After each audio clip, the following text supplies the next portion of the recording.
Hi everyone, it's Felix, and welcome to another tutorial. Today I'm going to be showing you how to achieve the Pronated full Maltese. This is known as one of the hardest variations of the planche, and if you are training for this skill, you likely compete at a high level in calisthenics.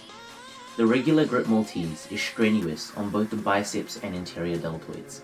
However, using the pronated grip shifts more emphasis towards the anterior deltoids, while reducing strain on the biceps.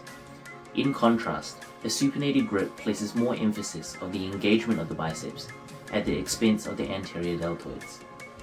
This exercise, being extremely demanding, will help you to reach hypertrophy quickly, and therefore helping you to build incredible bicep and shoulder size and strength, which ultimately contributes towards a good physique. The prerequisites you will need is the regular full planche for at least 10 seconds to make sure you have proficient strength in planche before attempting to learn Maltese.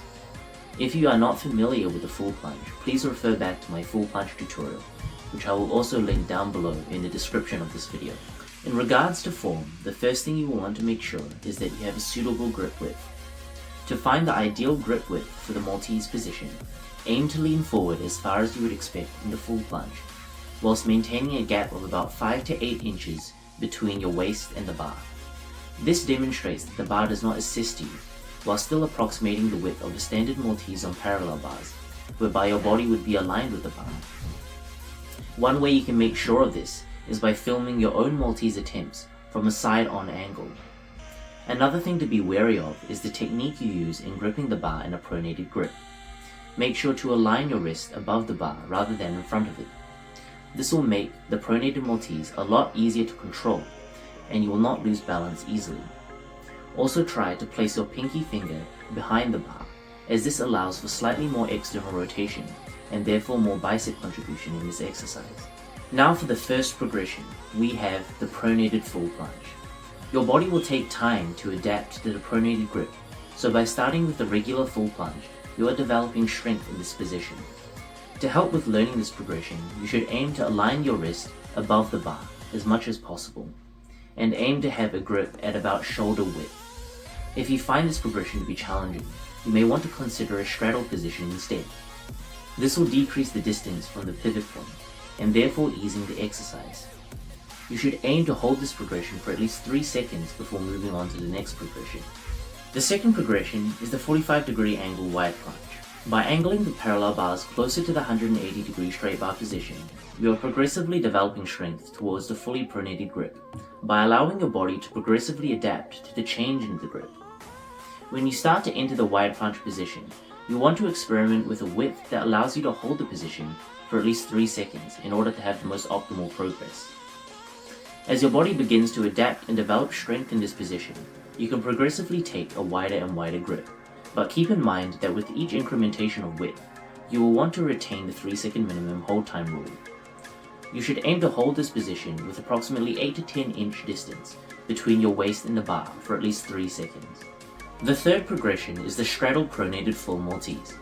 By this time, your body should have adapted well to the pronated grip position, and you will want to apply this to the straddle progression of this exercise. Aim to follow the same form rules mentioned earlier in this tutorial in order to closely mimic the goal position. As mentioned previously, by using the straddle position, you are decreasing the distance to the pivot point, and therefore decreasing the difficulty of the skill. As you become comfortable with the straddle position, you will want to lighten the straddle position by bringing your legs closer and closer together. This will have the reverse effect and increase the distance to the pivot point. You should aim to hold this position for at least 5 seconds before attempting the pronated full Maltese.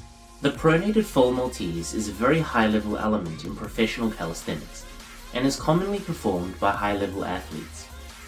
However, if you are ambitious and determined to build superhuman-looking biceps and shoulders, then I believe this exercise is also for you. A solid foundation in full planche will make mastering the skill much easier. It is highly beneficial to achieve proficiency in other variations of full planche, such as full planche push-ups and full planche presses, before attempting to learn this element. I want to give a shout out to EFITLESS, UltimateAU, Saiyan Squad, and Gornation for the clothing, equipment, and accessories provided here today in this video. EFITLESS is an NZ Calisthenics brand and provides calisthenics clothing and accessories. UltimateAU is an Australian calisthenics brand and provides calisthenics equipment, clothing, accessories, and host Australasian-wide calisthenics competitions. Saiyan Squad is an Australian calisthenics team that has competed in multiple calisthenics competitions all over Australasia. And Gornation is arguably the world's largest calisthenics equipment and clothing provider. Before we end this video, if you are interested in personal training, please fill in the Google form in my bio. I will also drop the link in the description of this video. And follow me on Instagram at Felix_NG2K03. That is where I post a lot of my calisthenics content. And if you're keen to see a tutorial for another calisthenics skill, drop a comment below and I'll see what I can put together.